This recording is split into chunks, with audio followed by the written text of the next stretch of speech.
دا علما ولدون سکون کې تاسو پته شته یا دا طلبه تاسو د سکون جون تیری حیران بشي ولی هغه سره پاسېدل لسسري د الله تعالی د ذکر سره قرآن هغه نه بعد کتاب راوړي قرآن تلاوت کوي کو حافظان قرآن تلاوت کو چته تجوید ولدي نو د قرآن تلاوت سره د تجوید علوم کو چته علم ولدي نو صرف نحو منطق بلاغت لغات فلسفه دغرنګي قرآن ترجمه تفسیر د احاديث ترجمه اصول حديث فقه اصول فقه دي ټول باندې خدي د دې ټول تعلق زکه د علوم آلیه د دې د پارس د دې د پاره د دقیق علوم آلیه د صرف نحو منطق به دا ټول شیزونه چې دی په علوم آلیه باندې ځان پوي کی نو الله بوله د دې ماجر ور کوي ځکه چې په دې په ذریعہ سره به د قرآن په ترجمه او په تفسیر پويږي او پای کې به مهارت حاصلېږي او د حدیث په ترجمه او په تشریح باندې د اصول فقه او اصول حدیث چې دې زده کوي نو ګوره بچي خبره مقصد مې دادي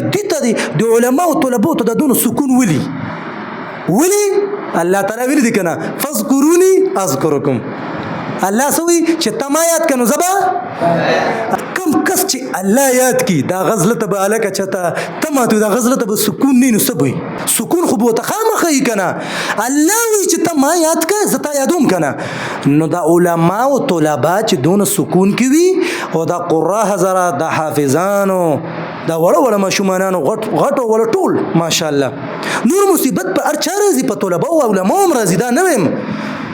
الدنيا سجن مؤمن وجنة الكافر. The world is a jail for believers and a paradise for disbelievers. دا کې دی نشي دنیا د مؤمن د پاره خیرخانه او د کافر د پاره جنت ده دا په حدیث کې راځي پوه شو کنه او دا غرنګ الدنيا مشحونة بالذرايا چې دنیا بڑی پڑی ہوئی ہے مصیبتوں سے دا دنیا د مصیبت زیاده دیته د امتحان زی ویلې دی او دا عربی او مقولم دا چې دا دنیا چې دا کنه دا د آخرت د پاره پټی دی سده لکه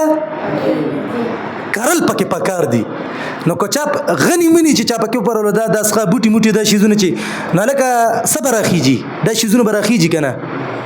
او چې غنم دی وکړل یا د شیزونه صبر اخیږي غنم برخیږي کنه غنم فائدہ درکې کنه نو په دې وجه کوشش پکار دی چې د دنیا امتحان زیری په دې کې بزان کامیابول غوړي په دې کې بزانو کامیابول غوړي